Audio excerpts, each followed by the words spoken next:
Hello mga kasandok! Welcome sa isa na namang pasyal episode ng Lutong Nurses at iba pa. Mahilig ba kayo sa astronomy? Well, today papasyal tayo sa isang popular destination dito sa Southern California, ang Palomar Observatory. Pero bago yan, since medyo malayo-layo ito from our place, magbabranch muna tayo dito lang din sa San Diego area, sa Cosina, San Diego. Ito ang first time naming pupunta for brunch. Pero we've been here before for dinner at ang sasarap ng food nila. Sabi nga sa website nila, every meal feels like a homecoming. Cosina San Diego is located along Miramar Road in the heart of San Diego. May brunch sila tuwing Sunday from 9 a.m. to 3 p.m. for $25 per person. Ang daming tao pagdating namin, mabuti na lang at nakapagpa-reserve kami. So, let's see what they got. For drinks, meron silang tea, freshly brewed coffee, water at ang kanilang refreshing na mango tea.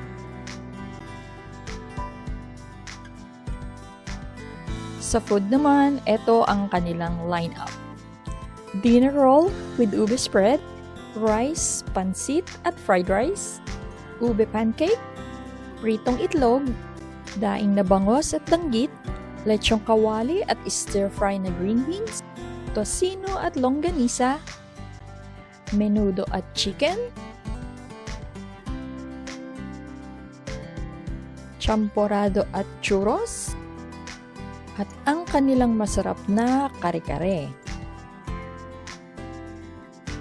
In this corner naman, nandito ang kanilang condiments like evaporated milk for the champorado, banana ketchup, chili oil, sriracha, lechon sauce, at suka with paminta at sili.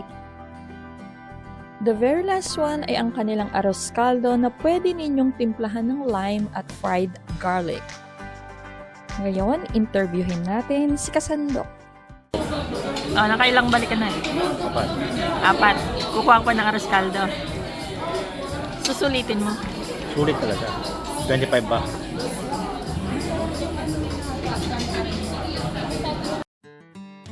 Ngayong busog na, drive na ulit tayo for another 55 miles o halos 1.5 oras depende sa traffic.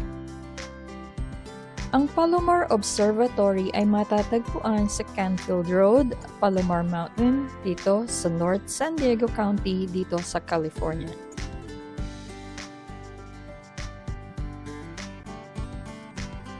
Kahit medyo malayo, hindi naman nakakainip ang biyahe dahil ma-enjoy ninyo ang mga bulubundukin at views na madadaanan ninyo.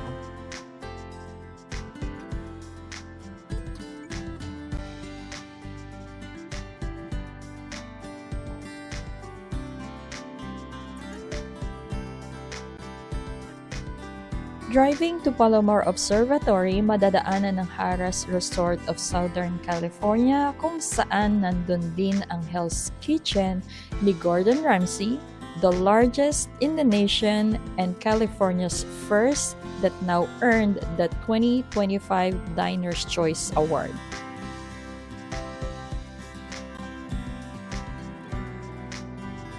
Ang Palomar Observatory ay bukas sa public daily. Pwera lang kung holiday tulad ng Juneteenth, 4th of July, Thanksgiving, at from December 24 through January 3, at kung kailangan nila ng maintenance operations at kung may mga weather emergencies. Kung plano ninyong bumisita dito during winter months, i-check nyo muna ang kanilang website dahil minsan kinakailangan nilang isara ito due to severe weather or dangerous condition dahil nga nasa itaas ito ng bundok.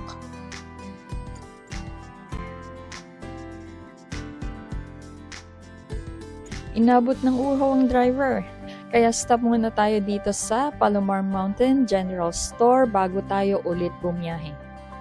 May katabi din itong kainan, ang Mother's Kitchen Restaurant.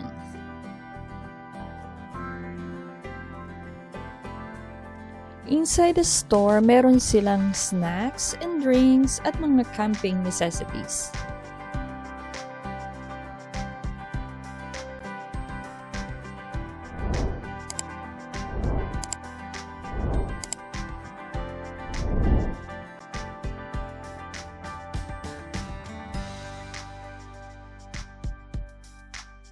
Meron din silang souvenirs at kung kahit maginaw ay gusto nyo mag-ice cream, meron din. Sa side ng restaurant, makikita ang kanilang maliit at cute na post office. Siya nga pala mga kasandok, reminder lang, walang gas station sa Palomar Mountain kaya i-check nyo muna at make sure na may gas kayo before going there. Ayan, matapos ang napakaraming arangkada, nandito na tayo! Mataas ang location ng observatory na ito kaya maginaw considering winter season pa rin.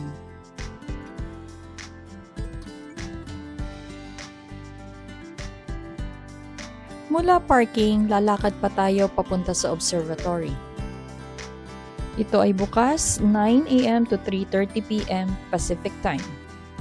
Kung may kasama kayong PWD, they suggest na mag-check-in muna sa staff sa kanilang gift shop to receive specific access instruction para ma-enjoy ang inyong pagbisita.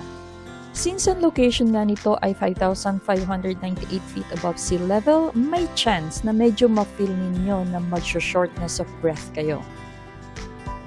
Also, when you visit, make sure na stay on the designated walking path. Ganon din ang inyong mga pets dahil sa panganib na maaaring may mga rattlesnakes sa paligid. Hello! Dito tayo ngayon sa Palomar Mountain Observatory, which is 6,000 feet above sea level. Highest peak sa Southern California. Highest peak in Southern California, sabi niya. Okay, let's do 360. Kita yung observatory. And Taas mo. there it is. Ano ba? Kita ba?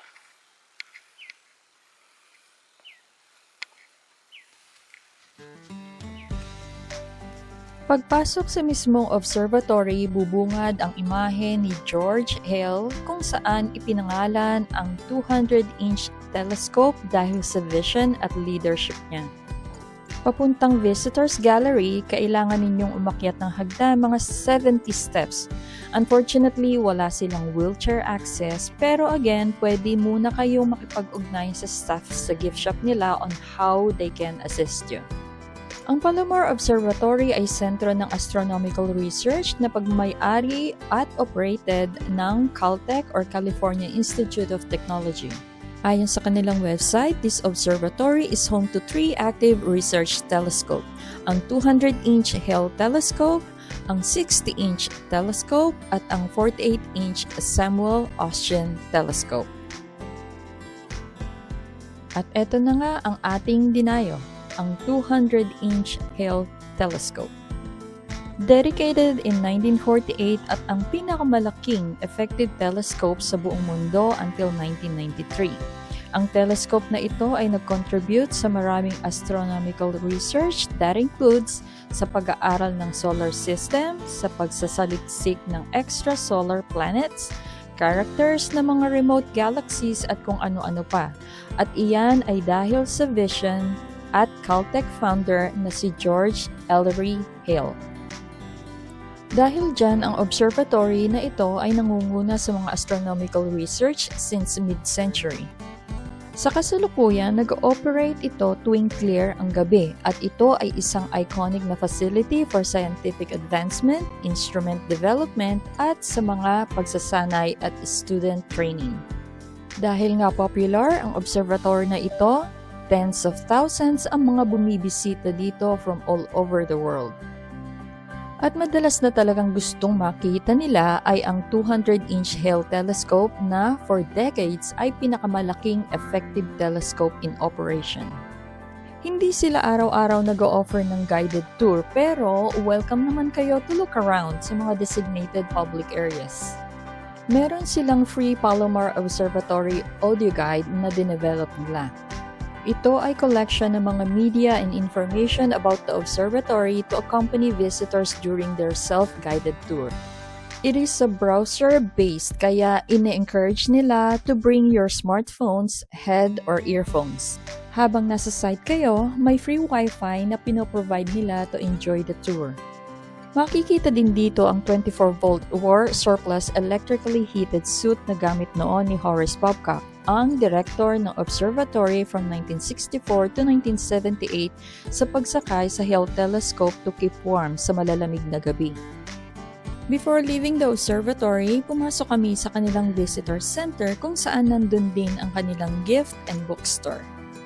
You can buy souvenirs like posters, apparel, postcards, books, mga baso, mugs, and even toys and games. If you're an astronomy enthusiast, this one's for you. For anything na bibilhin nyo, proceeds go to support the observatory's visitor and outreach program. Here, you'll learn more about the observatory, solar system, at marami pang iba. Mahilig ka man sa astronomy, history, or engineering enthusiast o talagang curious lang, enjoy na bisitahin itong observatory na ito. Naka-display din dito ang modelong gawa ni Russell Porter from his blueprint bago pa man itayo ang dome at ang telescope.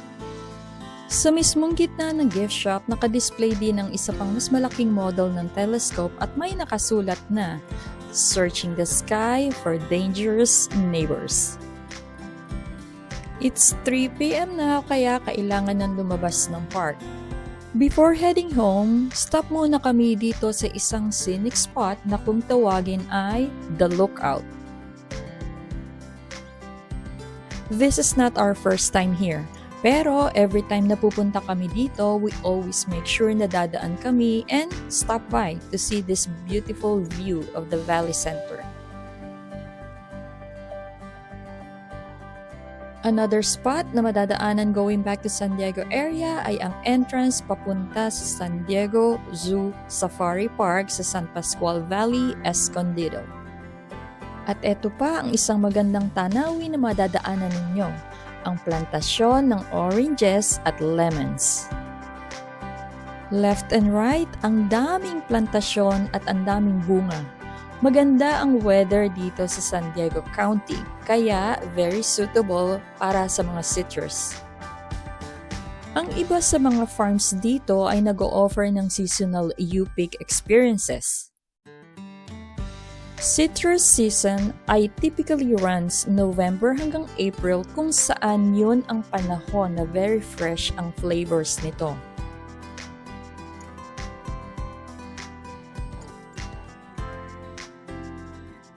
O siya, uwian na! We hope nag-enjoy kayo sa ating food trip at pasyal mga kasandok. Again, if you like this video at ang iba pa naming mga videos, please don't forget to share, like, and subscribe to Lutong Nurses YouTube channel. Follow nyo na rin po kami sa Facebook and Instagram. Hanggang sa susunod nating video mga kasandok, God bless po!